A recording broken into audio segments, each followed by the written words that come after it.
السلام علیکم ورحمۃ اللہ وبرکاتہ۔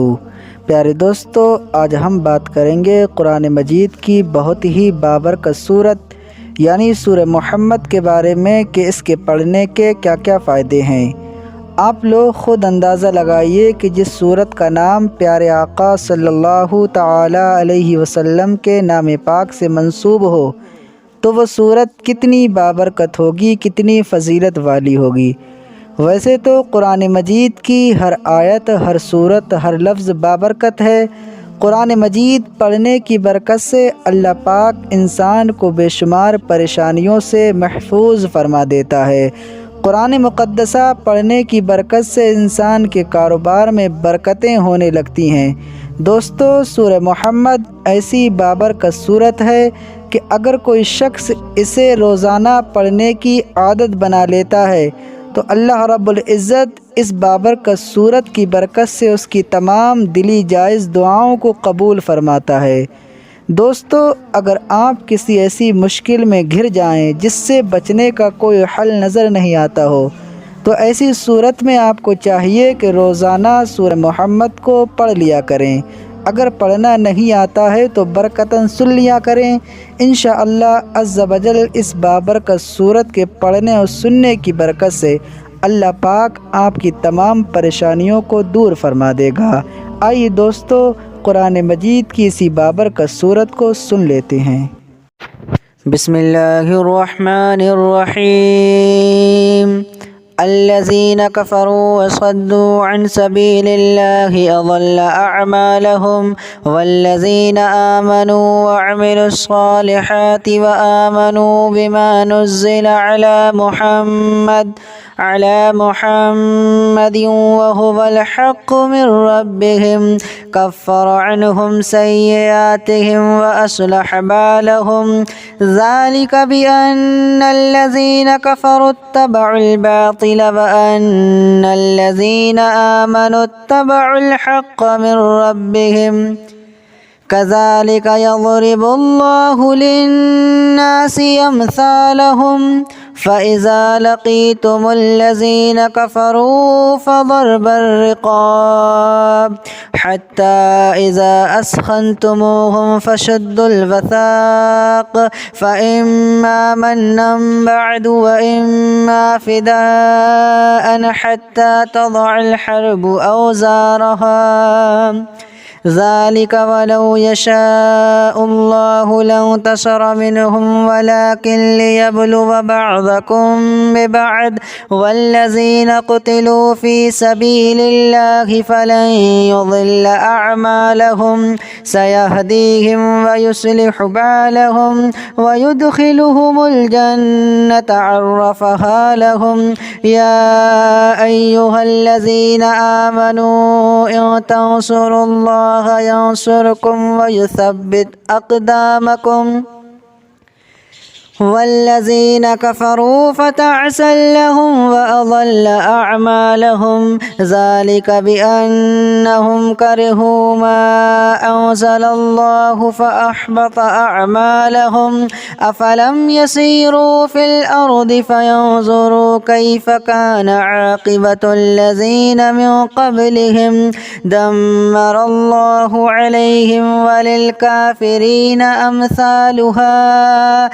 ذلك بأن الله مولى الذين آمنوا وأن الكافرين لا مولى لهم إن الله يدخل الذين آمنوا وعملوا الصالحات جنات تجري من تحتها الأنهار والذين كفروا يتمتعون ويأكلون كما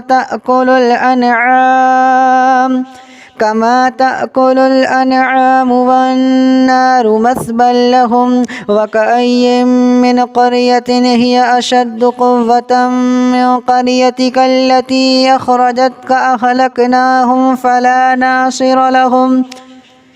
أفمن كان على بينة من ربه كمن زين له سوء عمله واتبعوا أهواءهم مثل الجنة التي وعد المتقون فيها أنهار من ماء غير ياس وأنهار من لبن لم يتغير طعمه وأنهار من خمر لذة للشاربين وأنهار من عسل مصفى ولهم فيها من كل الثمرات ومغفرة من ربهم كمن هو خالد في النار وسقوا ماء حميما فقطع أمعاءهم ومنهم من يستمع إليك حتى إذا خرجوا من عندك قالوا للذين أوتوا العلم ماذا قال آنفا أولئك الذين طبع الله على قلوبهم واتبعوا أهواءهم والذين اهتدوا زادهم هدى وآتاهم تقواهم فهل ينظرون إلا الساعة أن تأتيهم بغتة فقد جاء أشراطها فأنى لهم إذا جاءتهم ذكراهم فاعلم أنه لا إله إلا الله واستغفر لذنبك وللمؤمنين والمؤمنات والله يعلم متقلبكم ومثواكم ويقول الذين آمنوا لولا نزلت سورة فإذا أنزلت سورة محكمة وذكر فيها القتال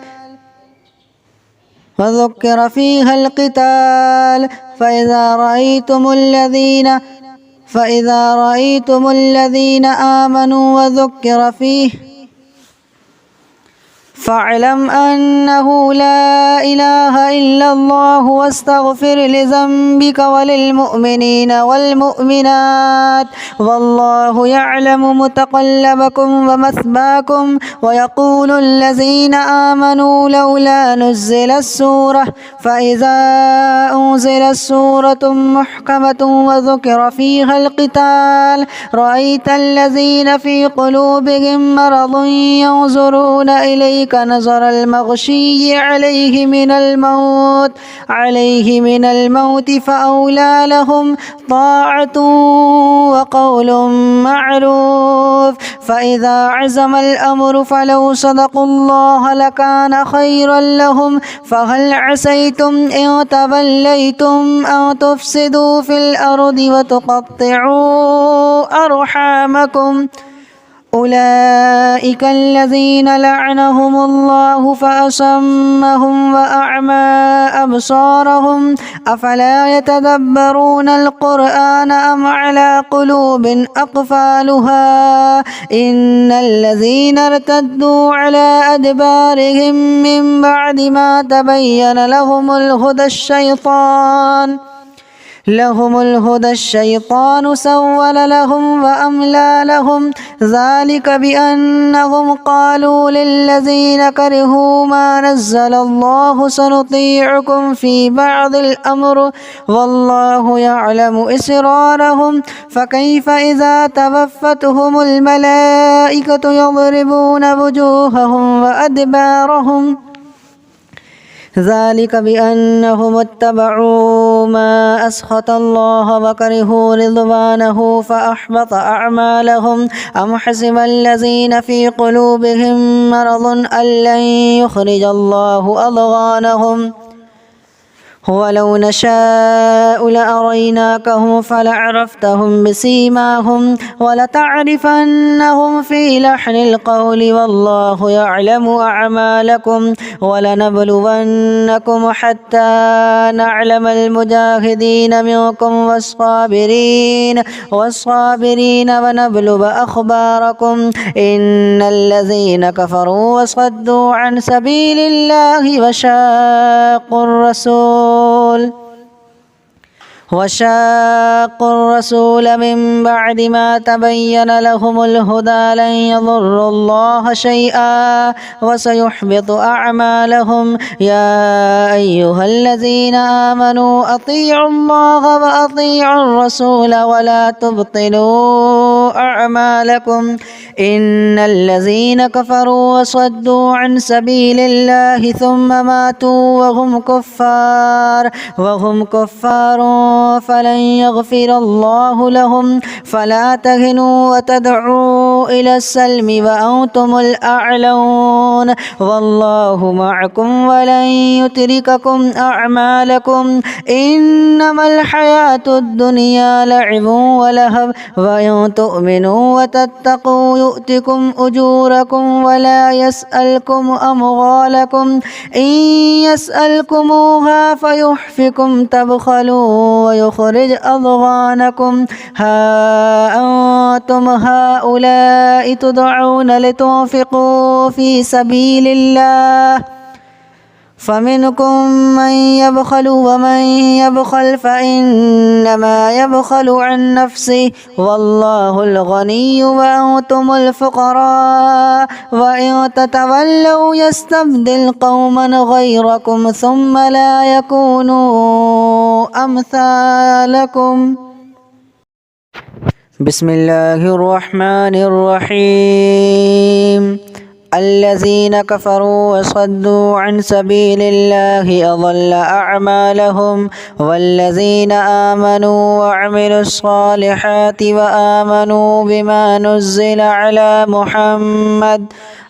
محمد وهو الحق من ربهم كفر عنهم سيئاتهم وأصلح بالهم. ذلك بأن الذين كفروا اتبعوا الباطل وأن الذين آمنوا اتبعوا الحق من ربهم. كذلك يضرب الله للناس أمثالهم. فإذا لقيتم الذين كفروا فضرب الرقاب حتى إذا أثخنتموهم فشدوا الوثاق فإما منا بعد وإما فداء حتى تضع الحرب أوزارها. ذلك ولو يشاء الله لانتصر منهم ولكن ليبلو بعضكم ببعض. والذين قتلوا في سبيل الله فلن يضل أعمالهم سيهديهم ويصلح بالهم ويدخلهم الجنة عرفها لهم. يا أيها الذين آمنوا إن تنصروا الله ينصركم ويثبت أقدامكم. والذين كفروا فتعسا لهم وأضل أعمالهم. ذلك بأنهم كرهوا ما أنزل الله فأحبط أعمالهم. أفلم يسيروا في الأرض فينظروا كيف كان عاقبة الذين من قبلهم دمر الله عليهم وللكافرين أمثالها. ذلك بأن الله مولى الذين آمنوا وأن الكافرين لا مولى لهم. إن الله يدخل الذين آمنوا وعملوا الصالحات جنات تجري من تحتها الأنهار والذين كفروا يتمتعون ويأكلون كما تأكل الأنعام والنار مثبى لهم. وكأي من قرية هي أشد قوة من قريتك التي أخرجتك أهلكناهم فلا ناصر لهم. أفمن كان على بينة من ربه كمن زين له سوء عمله واتبعوا أهواءهم مثل الجنة التي وعد المتقون فيها أنهار من ماء غير ياس وأنهار من لبن لم يتغير طعمه وأنهار من خمر لذة للشاربين وأنهار من عسل مصفى ولهم فيها من كل الثمرات ومغفرة من ربهم كمن هو خالد في النار وسقوا ماء حميما فقطع أمعاءهم ومنهم من يستمع إليك حتى إذا خرجوا من عندك قالوا للذين أوتوا العلم ماذا قال آنفا أولئك الذين طبع الله على قلوبهم واتبعوا أهواءهم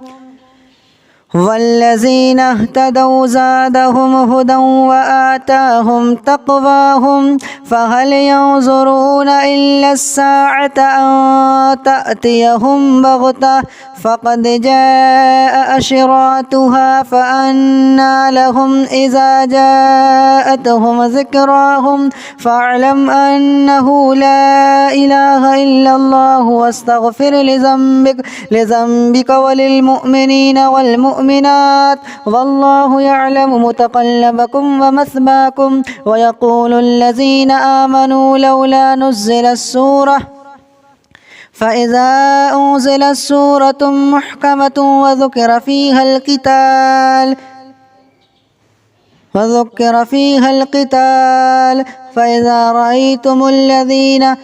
فإذا رأيتم الذين آمنوا وذكر فيه فاعلم أنه لا إله إلا الله واستغفر لذنبك وللمؤمنين والمؤمنات والله يعلم متقلبكم ومثواكم ويقول الذين آمنوا لولا نزلت سورة فإذا أنزلت سورة محكمة وذكر فيها القتال رأيت الذين في قلوبهم مرض ينظرون إليك نظر المغشي عليه من الموت فأولى لهم طاعة وقول معروف فإذا عزم الأمر فلو صدقوا الله لكان خيرا لهم فهل عسيتم إن توليتم أن تفسدوا في الأرض وتقطعوا أرحامكم أولئك الذين لعنهم الله فأصمهم وأعمى أبصارهم أفلا يتدبرون القرآن أم على قلوب أقفالها إن الذين ارتدوا على أدبارهم من بعد ما تبين لهم الهدى الشيطان سول لهم وأملى لهم ذلك بأنهم قالوا للذين كرهوا ما نزل الله سنطيعكم في بعض الأمر والله يعلم إسرارهم فكيف إذا توفتهم الملائكة يضربون وجوههم وأدبارهم ذلك بأنهم اتبعوا ما أسخط الله وكرهوا رضوانه فأحبط أعمالهم أم حسب الذين في قلوبهم مرض أن لن يخرج الله أضغانهم ولو نشاء لأريناكهم فلعرفتهم بسيماهم ولتعرفنهم في لحن القول والله يعلم أعمالكم ولنبلونكم حتى نعلم المجاهدين منكم والصابرين ونبلو أخباركم إن الذين كفروا وصدوا عن سبيل الله وشاقوا الرسول الرسول وشاقوا الرسول من بعد ما تبين لهم الهدى لن يضروا الله شيئا وسيحبط أعمالهم. يا أيها الذين آمنوا أطيعوا الله وأطيعوا الرسول ولا تبطلوا أعمالكم إن الذين كفروا وصدوا عن سبيل الله ثم ماتوا وهم كفار فلن يغفر الله لهم. فلا تهنوا وتدعوا إلى السلم وأنتم الأعلون والله معكم ولن يترككم أعمالكم إنما الحياة الدنيا لعب ولهو وإن تؤمنوا وتتقوا يؤتكم أجوركم ولا يسألكم أموالكم إن يسألكموها فيحفكم تبخلوا ويخرج أضغانكم. ها أنتم هؤلاء تدعون لتنفقوا في سبيل الله